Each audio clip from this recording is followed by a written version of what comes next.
If you're new to cruising with P&O or new to cruising from Southampton, something that you might be feeling a bit nervous about is the boarding process.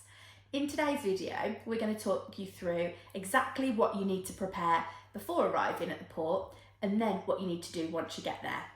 I'm Lizzie and this is Laura, and if you're interested in our cruising experiences, we would really appreciate you subscribing to the channel and don't forget to like this video. Shortly after booking your cruise, you'll get your log-on details to access the My P&O Cruises portal.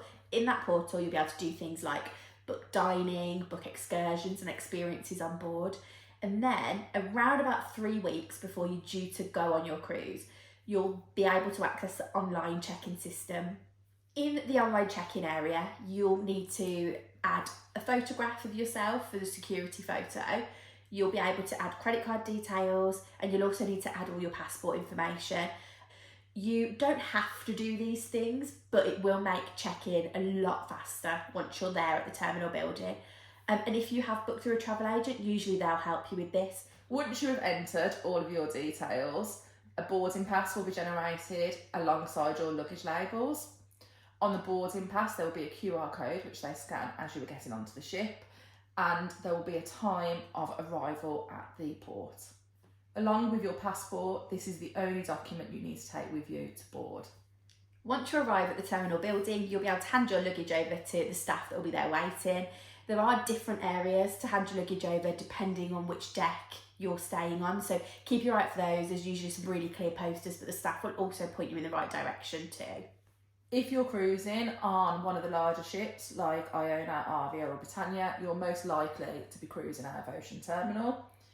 Usually, if you arrive pretty close to your check-in time, you will be sent straight into the building and straight into the check-in desks. However, if you arrive early, you will be sent to what we call a holding pen, and it's a place where it's outside the building, so be careful of that, because obviously if it's not very warm or it's raining or really hot, you're going to be asked to stand outside, and then they will call you in depending on your time and how busy it is at different times.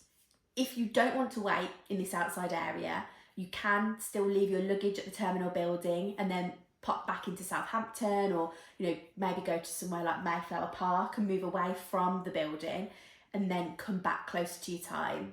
It is important to note that people who will struggle to stand for a period of time are allowed to sit inside the terminal building in the ground floor area of it, but other family members might be asked to stay outside until they are called up. So once you get into the building, there are lots and lots of check-in desks and lots of staff working on them, so the process is usually quite quick from here on out.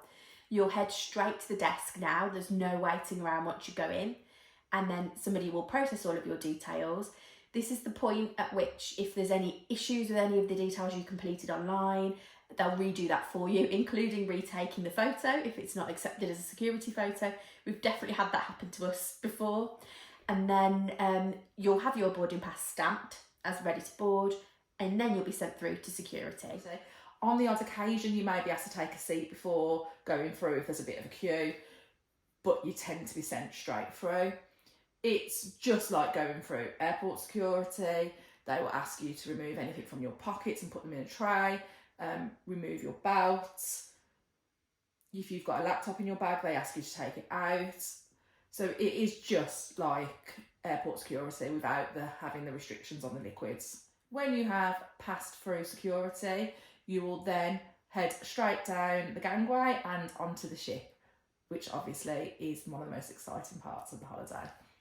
When you arrive on the ship, there'll be lots of staff waiting to greet you. You'll have your boarding pass scanned, and then the staff will direct you to head straight to your muster station, which is printed on your boarding pass. Again, your boarding pass will be scanned at the muster station, and then once that's done, you'll need to head to your cabin to watch the muster video. Depending on what time you get on board, your cabin may not be ready yet, so you will be able to head and sit and enjoy the ship somewhere. Your cruise cards will be outside your cabin, so if you want to purchase a drinks package or buy a drink, you would need to go and get them.